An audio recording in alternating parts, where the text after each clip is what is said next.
In 2019, I happened to be a part of a very interesting campaign trail, which was covering the on ground elections in PM Modi's very own constituency, Varanasi.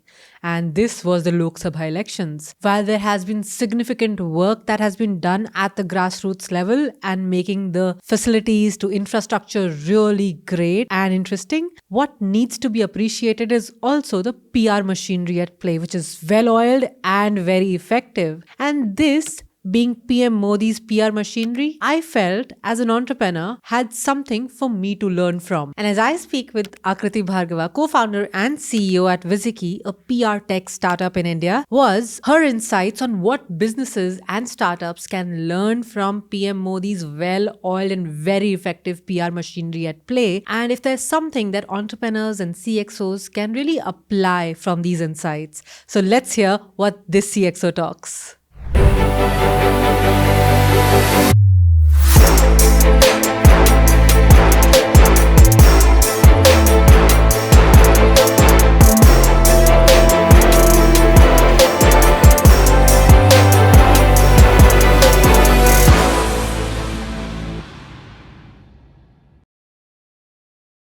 And I am so glad to have you today, Aakriti. How are you feeling to be here on CXO Talks? Thank you so much for having me.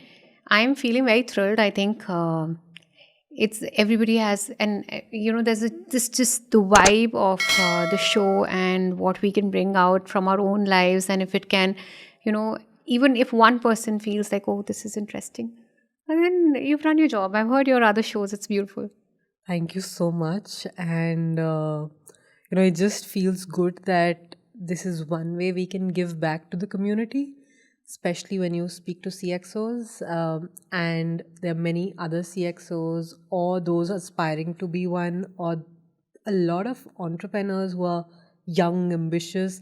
They take back something from this. Even one person, like you said, that's my day made. Fantastic. So, I would want to dive straight into one aspect which comes from my own life. Okay. And this is the fact that as an entrepreneur, while I am where I am, much, if I go back way in the times when I was young and much before I had my first startup stint, was my journey with failure. And that was as a kid when I was just about 10, 11 years old. I was in my sixth grade. I failed in mathematics. And that fear of failure and the fear of dealing with mathematics and numbers actually also had some impact, if not a lot, on my first startup journey, on my first entrepreneurial journey. And even to date, sometimes, when the first time that I wanted to, for example, raise funds, go to investors, that fear was still somewhere in my heart. I was like, thak, thak, thak, thak, that, okay, I have to share numbers. What do I do? Will I be right? Will I be wrong? How will it go? All those doubts and the imposter in my head actually kind of just took over. But I know you as a person who has a way with numbers. What has your experience with numbers? And let me ask you with maths also. And how has that impacted your entrepreneurial journey? I have a fear of mathematics too. Oh, okay. But that's complex maths, no? It's differential equations and it is some sort of algebra which goes beyond. But if you think of mathematics in its own and numbers that you have to deal with in day-to-day life, is just logic. Is common sense.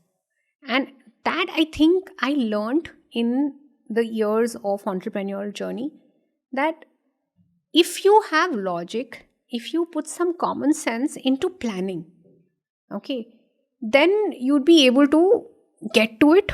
You would have something to focus on. You will have joy in achieving it.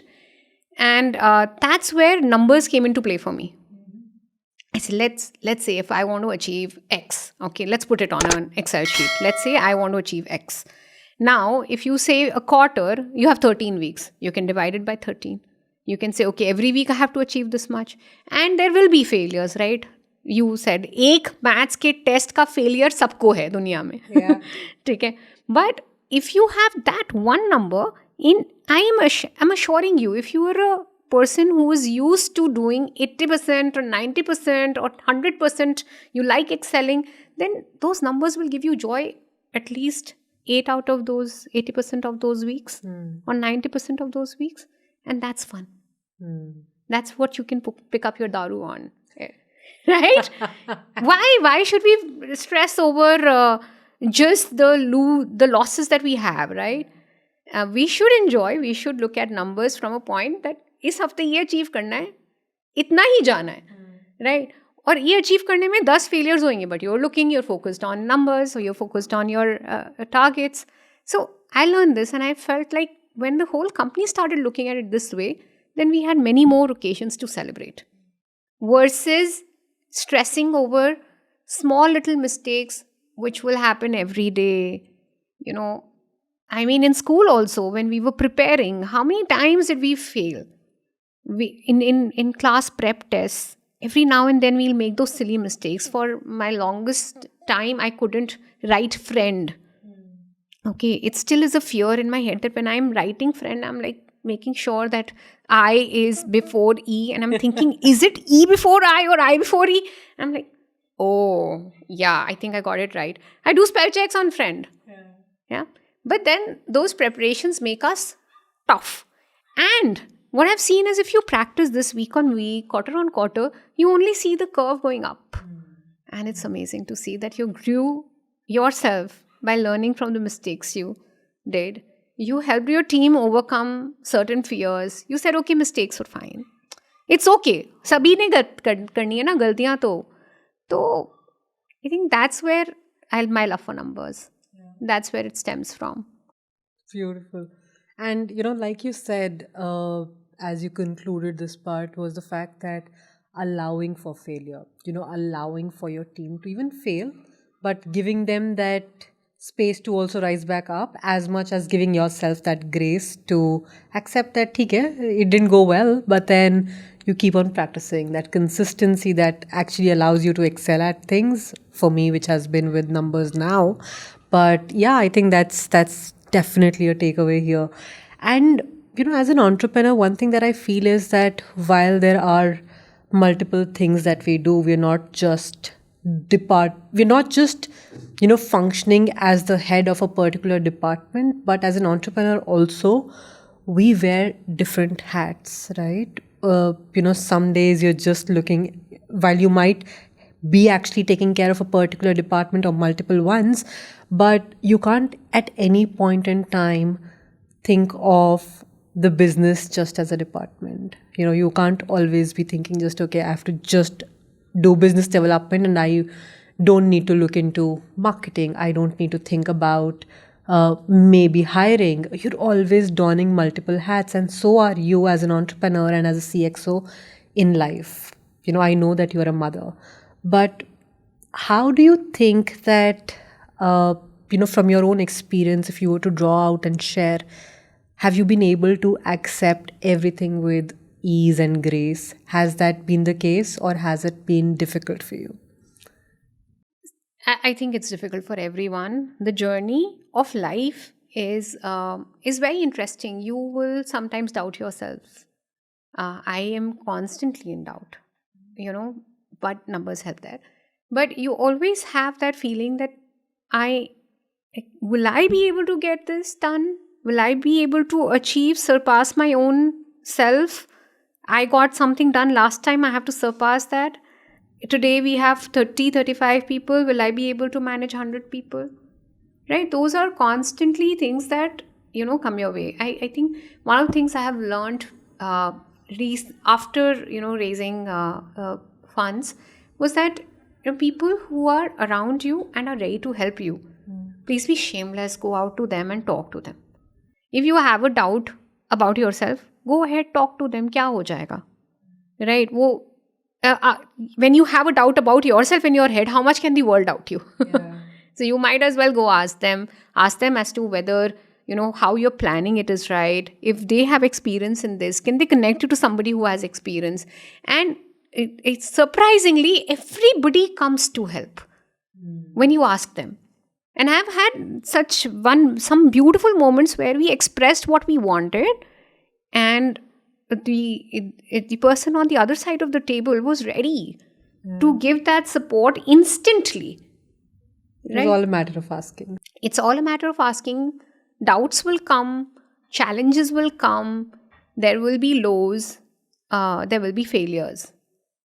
And when you look back on this, there is a joy that you derive out of it, which is amazing. It's probably better than the highs, because you say you crossed through all of this, right?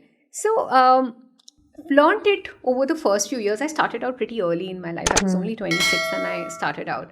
And earlier I was very tight about things. I was like, oh, I have to achieve. I've been a good student all my life, right? And I had to achieve things and I had to be better than everybody else.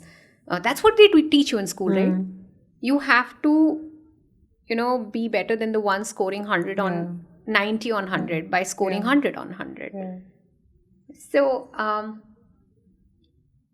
that's where I feel that while we are conditioned to always be better than others, we progress in life once we mature, and we progress by helping others be better and ourselves being better together, right? It's not versus anymore. Yeah. That's a lot of unlearning. I had to do that in early years of entrepreneurship.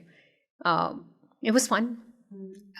It also helped me realize that you will find a lot of people who are not your tribe. You have to let go. It's okay.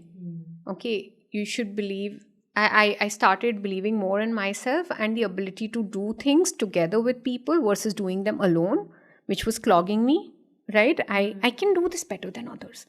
You sometimes have this feeling, and then you're proving. I realized that you have to get over that. So those are things that, early on in entrepreneurship clog you, and then you realize, oh, you have to bring the pack together, you have to work together. They will help you surpass yourself, you will help them surpass yourself. And that's where you start having a lot of fun. You're like, oh, I did this better than myself. Okay. And it's okay to make mistakes. And you surprise yourself some days. And it becomes easy. Because you say that, okay, I'm not perfect. I don't have to be perfect. I don't have to be better than everybody. And even making a mistake becomes fun. You learn from it. Nobody comes already prepared and perfect in everything. So it becomes easy. It becomes joy. And I think overall, it eases you down completely. You're like, okay, खराब हो गया अब क्या कर सकते हैं. Third world war तो नहीं हो रही ना. वर्स्ट केस सिनेरियो क्या है? Worst case scenario, third world war तो नहीं हो रही मेरे ये खराब करने से.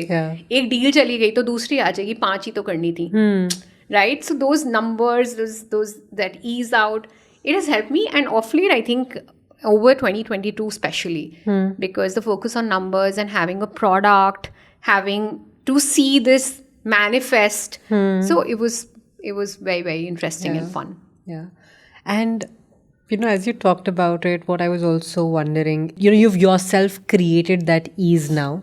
If those of as many leads that you had, if not every lead is converting, or not every lead anyway converts, even if 5 things are converting, but maybe another 3 did not, it's all right. You allow yourself that ease. It's all right.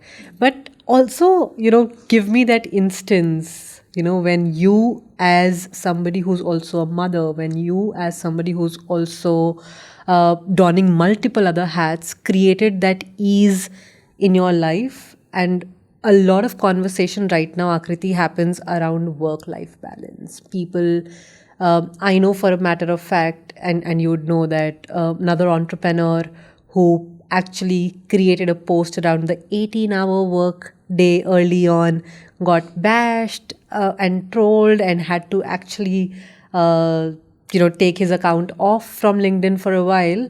So much conversation happens around these things. But then I know you as a person who's talking about ease.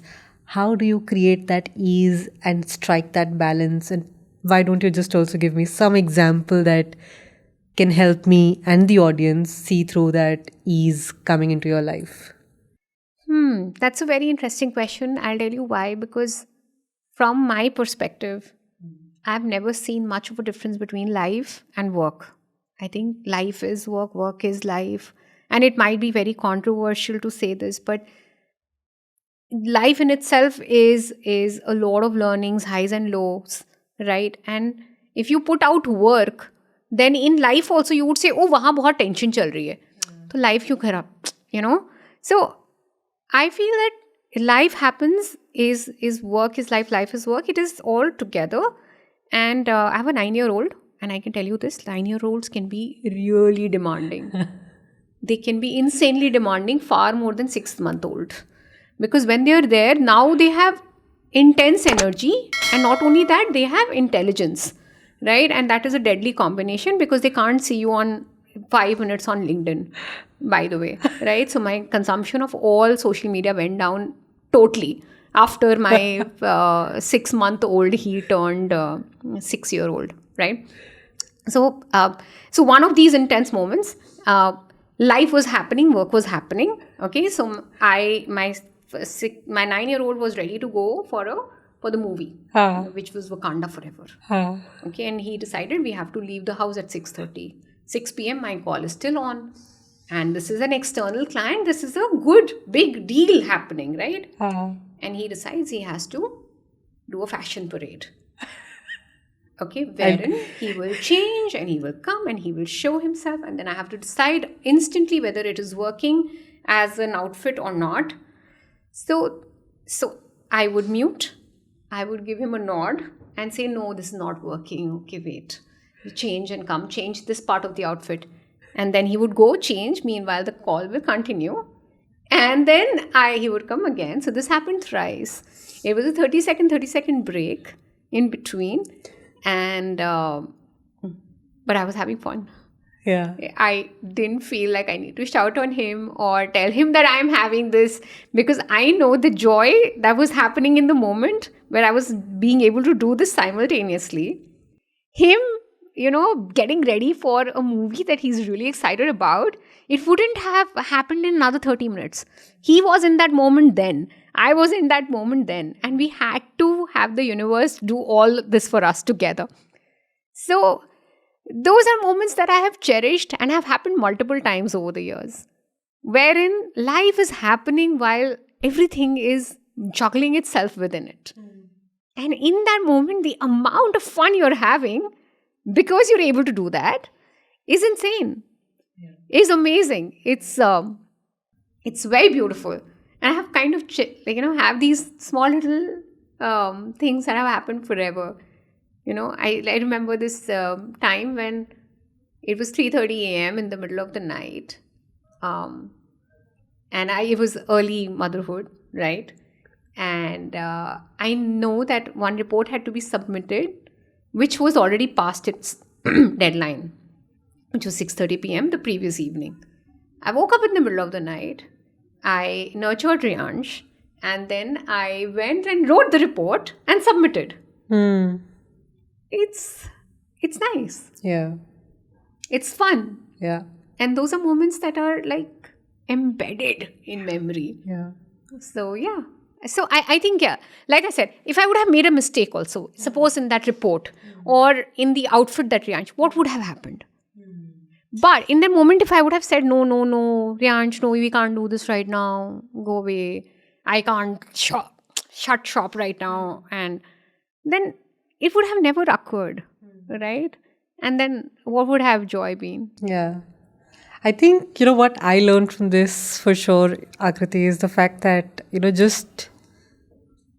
I think joy has to be a part of the DNA then of you as an entrepreneur, of you as a CXO, whether you are amidst a battle, whether you're amidst a situation where you're dealing with a family thing and work at the same time. But if you look at having joy as a part of the DNA, then I don't think you need to figure out the conversation around striking a balance. Then everything is in alignment, is how I see it. Would that be right? That is very deep, I think. Very, very deep. And then it takes us to the purpose of life. And then if you think about purpose of life, it's being happy or procreation. Yeah. And I think you're right. if it is inside you, you want to be happy, you will find happiness in highs and lows together. Yeah. And it's fun. And especially when you look back on it.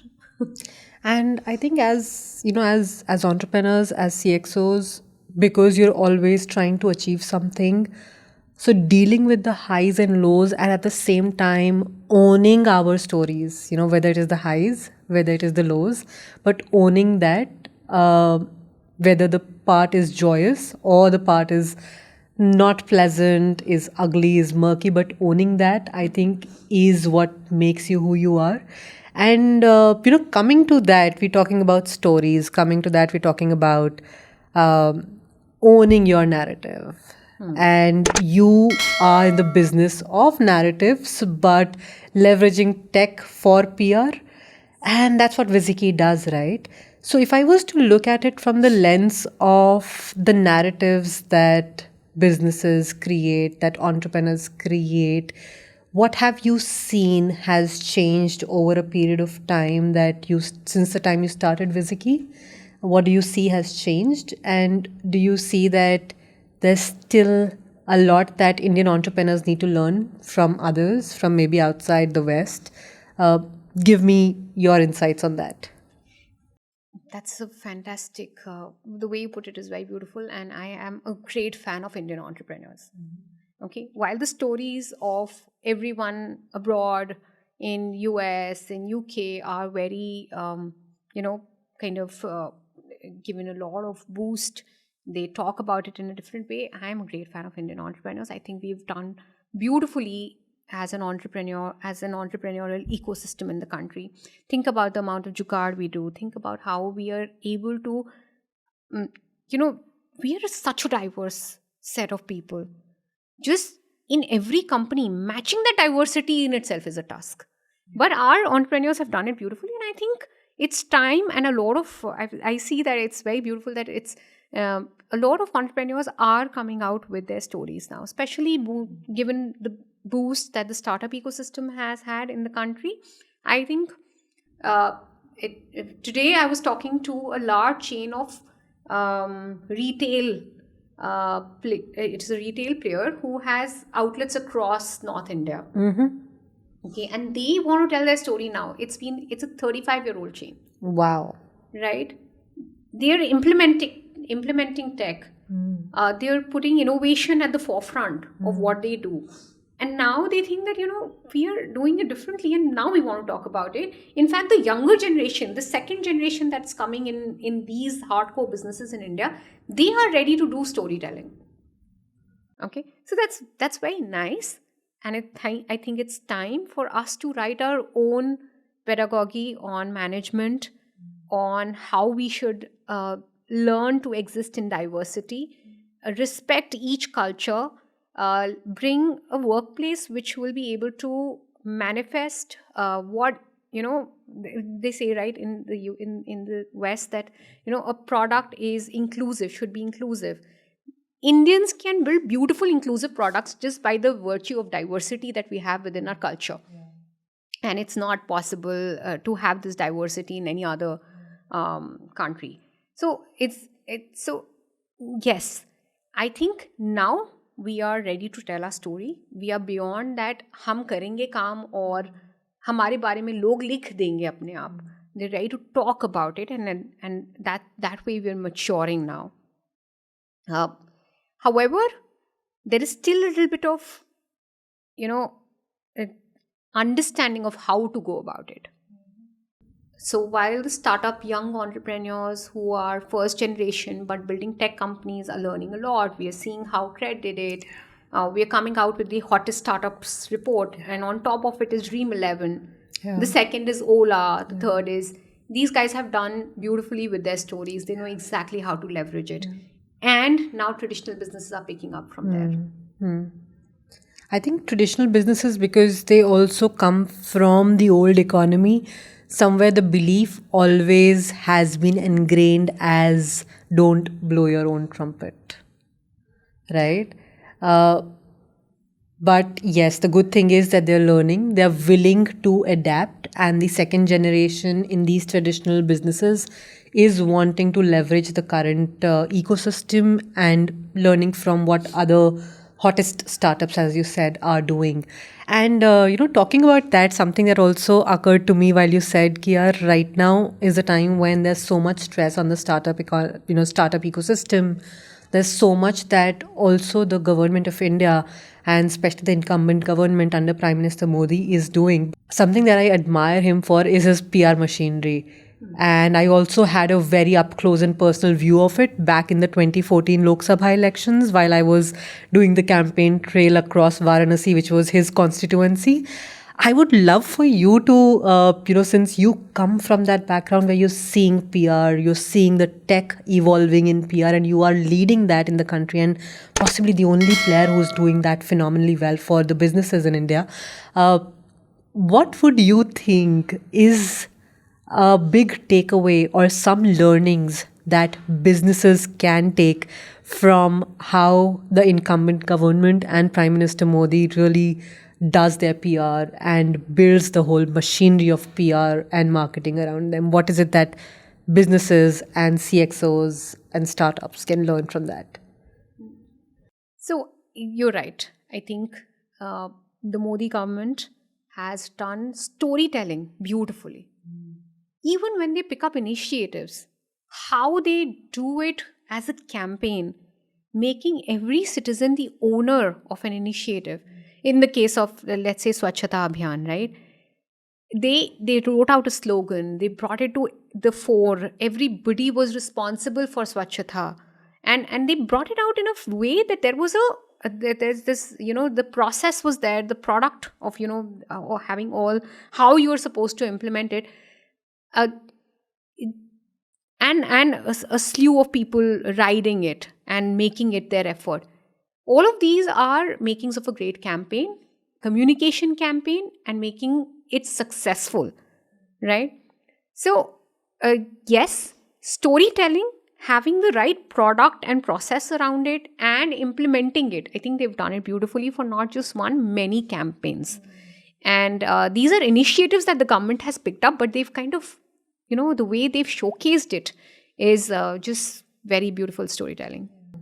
And I think that has also brought in a sense of ownership amongst everybody who's, amongst the citizens, right, to really become a part of it. So that's, I think, the beauty of it. But how do you think can startups and businesses leverage and learn from something like this? What can they do? So, startups can just implement the same theory. If they are doing something, they're probably doing something disruptive. They're changing the industry. They are doing it by using technology or by bringing together an ecosystem which was probably not possible 10 years back or 15 years back. And now is the time, right? So when startups talk about themselves, it's not the product that they need to talk about. It's the change that they're bringing, right? And why it is relevant today. Who is it relevant for? Which industry are they disrupting? Why are they disrupting that industry? Is something that they need to practice. For example, in the case of Viziki, we are in the PR industry. We are a PR management platform, right? It's completely tech-enabled. We know that PR in itself is not purely believed in because of the opacity. There's no transparency in the business. People don't know if I do something like this, what would happen. So we've made a platform where they can check, what's happening to their press campaigns or how they're, working or how they are positioned in the ecosystem against their competitors. And that's all visible on a dashboard. And we are talking about transparency in the industry. We are talking about how it's easy to do so. And overall, making it possible for every company to be able to do their storytelling with ease. So, you talked about how, Viziki as a platform is helping businesses manage their PR. I think one thing that came to me, Aakriti, was the fact that you talked about transparency. That's a business value that you're trying to create for other businesses, right? Now, PR is something that a lot of businesses, a lot of startups think of as an investment, but they feel that there is a certain amount that needs to be spent on it. And they're not very sure to begin with when is the right time to leverage PR. So if I was to ask you, for startups, for CXOs and founders, when is really the right time for them to consider looking at investing into PR? So in the case of, for example, in the case of SpaceX or Tesla or any of, so I'm not remembering, but for Tesla, I think Elon Musk had written about what he wants to build 10 years in advance on a blog. Storytelling starts when you get a disruptive idea and you start talking about it. Talking through press is one aspect of PR. Talking factually about the company to your audiences is PR. Whether you use press to do it, whether you use a blog to do it, whether you want to get onto a podcast with Sonia Khurana, that is also a way to do it. And being authentic about that story, crafting it in a way that you feel that, oh, I have been able to get this done for the industry, can start at day zero, Sonia. It is not a matter of being at a stage or a level, right? And which companies across in which country have you not seen failures in companies? Yeah. But they do their storytelling early on. Yeah. Right? So I would say that start when you start. Okay, storytelling is an aspect of the business. You want to tell your audience what you're really up to. Why is it hard? Because you're thinking about it in a way that is boxed. You think that I have to reach out to press, or you think that you have to, do something magical which makes you look very beautiful. It's not. Storytelling is not that. Storytelling is about owning who you are, talking about yourself authentically, and seeing how you've been able to cross those milestones. And that you can talk about it through as many mediums as you think are relevant to who you want to talk to. I think absolutely right. And, it could be all for you. For all you know, it could be just the way you want to own your story and use a platform which could be a blog, which could be a podcast, which could be anything to begin with. And look at investing and reaching out to the press when you are ready. Very rightly put. Now, this is the completely tailing part of this conversation that we are having today. And this is what we call as the ritual conversation.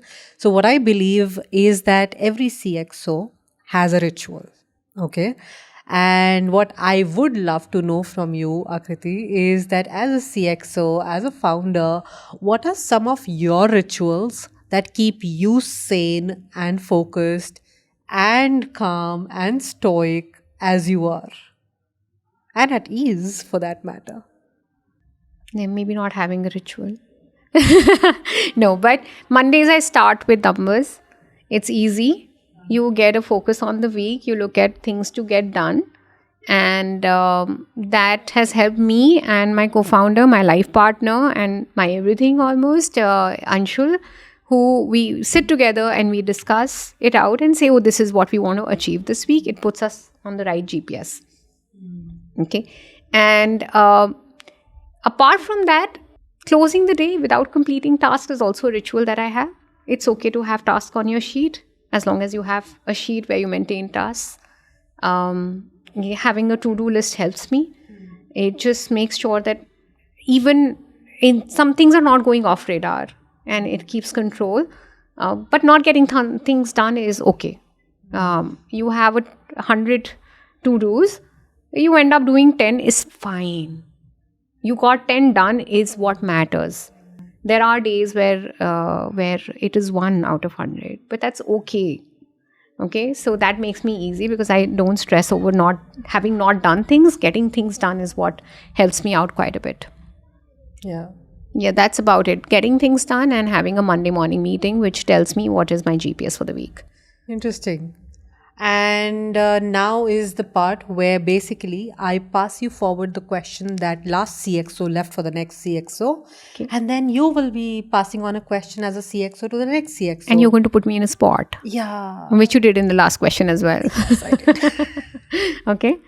So the question for you is from my last CXO and my guest on CXO Talks, which was Radhika Ghai, who was the co-founder for Shop Clues and now is the co-founder and CEO for kindlife.in.